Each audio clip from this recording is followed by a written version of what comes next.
আজকে আমি বানাচ্ছি আলু ফুলকপি পোস্ত। কড়াইতে সরষের তেলে 5 ফোড়ন, পেঁয়াজ কুচি।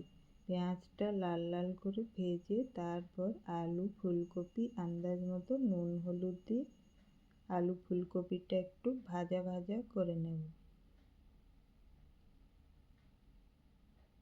তারপর দিয়ে দেব কাঁচা লঙ্কা, পোস্ত বাটা।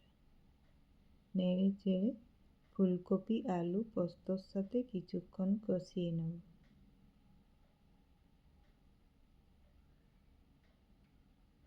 কষানো হয়ে গেলে জল দিয়ে ঢাকা দিয়ে